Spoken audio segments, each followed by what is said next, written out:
ನಾವೆಲ್ಲ ಇದು ಮಾಮೂಲಿಯಾಗೆ ಕೇಳೇ ಇರ್ತೀವಿ. ಏನಪ್ಪಾ ಮದುವೆ ಮನೆ ಊಟ ಹೇಗಿತ್ತು ಅಂತಂದ್ರೆ, ಫಸ್ಟ್ ಕ್ಲಾಸ್ ಆಗಿತ್ತಪ್ಪ, ಪಂಚಭಕ್ಷ ಪರಮಾನ್ನ ತಿನ್ಕೊಂಡು ಬಂದೆ ಅಂತ ಹೇಳ್ತಾರೆ. ಏನಿದು ಪಂಚಭಕ್ಷ ಪರಮಾನ್ನ ಅಂದ್ರೆ? ಅಂದ್ರೆ 5 ಥರದ್ದು ನಾವು ಆಹಾರ ತಿನ್ನೋದ್ರಲ್ಲಿ 5 ಥರ ಇದಂತೆ. ಒಂದು ಭಕ್ಷ್ಯ ಅಂದ್ರೆ ಏನು? ಸ್ವೀಟ್. ಇವಾಗ ಆ ಸ್ವೀಟ್ ಅನ್ನ ನಾವು ಏನ್ ಮಾಡ್ತೀವಿ, ಡೈರೆಕ್ಟ್ ಆಗಿ ಹಾಗೆ ತಿಂತೀವಿ, ಇಲ್ಲ ಸೇವಿಸ್ತೀವಿ. ಅಂದ್ರೆ ಇವಾಗ ಈ ಜಾಮೂನ್ ಇರ್ಬೋದು, ಜಿಲೇಬಿ ಇರ್ಬೋದು, ಮೈಸೂರು ಪಾಕ್ ಇರ್ಬೋದು, ಅದನ್ನ ನಾವು ಬೇರೆದ್ರ ಜೊತೆಗೆ ಸೇರಿಸದೆ ನಾವು ಹಾಗೆ ತಿಂತೀವಿ ಅದನ್ನ. ಅದು ಭಕ್ಷ್ಯ. ನೆಕ್ಸ್ಟ್ ಭೋಜ್ಯ. ಭೋಜ್ಯ ಅಂದ್ರೆ ಏನು? ಅದನ್ನ ಅಗದು ತಿನ್ನುವಂತಹದ್ದು. ಬಾಯಲ್ಲಿ ಹಾಕಿ ಅಗದು ಬಿಟ್ಟು ನಾವು ಸೇವಿಸೋದು. ಅದ್ಯಾವುದು?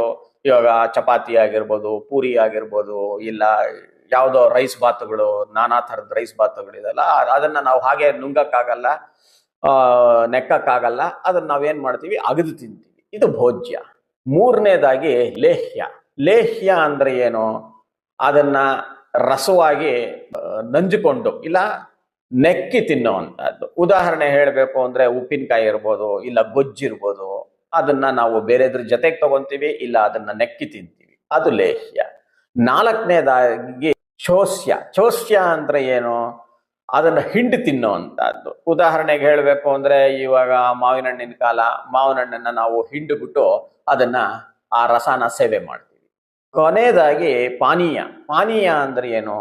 ನೀರಿನ ಅಂಶ ಇರೋವಂಥದ್ದು. ಇವಾಗ ಇದು ಮಜ್ಜಿಗೆ ಇರ್ಬೋದು, ಇಲ್ಲ ಸೂಪ್ ಇರ್ಬೋದು, ಇಲ್ಲ ರಸಂ ಇರ್ಬೋದು.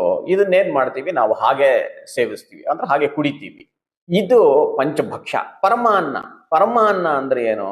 ಪರಮಾನ್ನ ಅಂದ್ರೆ ಅನ್ನದ ಜೊತೆಗೆ ಬೆಲ್ಲನೋ ಇಲ್ಲ ಸಕ್ಕರೆನೋ ಹಾಕಿ ಕುದಿಸಿದಾಗ ಅದು ಪರಮಾನ್ನ ಆಗುತ್ತೆ. ಅಂದ್ರೆ ಏನು? ಪಾಯಸ. ಸೊ ಪಂಚಭಕ್ಷ ಪರಮಾನ್ನ ಅನ್ನೋದು ಒಂದು ನಾವು ಹಾಗೆ ಡೈರೆಕ್ಟ್ ಆಗೇ ತಗೊಂತೀವಿ ಸ್ವೀಟು, ಇನ್ನೊಂದು ಅಗದು ತಿಂತೀವಿ, ಇನ್ನೊಂದು ಬಾಡಿಸ್ಕೊಂಡೋ ಇಲ್ಲ ನೆಕ್ ತಿಂತೀವಿ, ಇನ್ನೊಂದು ಹಿಂಡು ಬಿಟ್ಟು ತಿಂತೀವಿ, ಕಡೆಯದಾಗಿ ಡೈರೆಕ್ಟ್ ಆಗಿ ನೀರಿನ ತರ ಪಾನೀಯ ಅಂತ ಆ ತರ ಕುಡಿತೀವಿ. ಪರಮಾನ್ನ ಅಂದ್ರೆ ಪಾಯಸ ಅಂತ.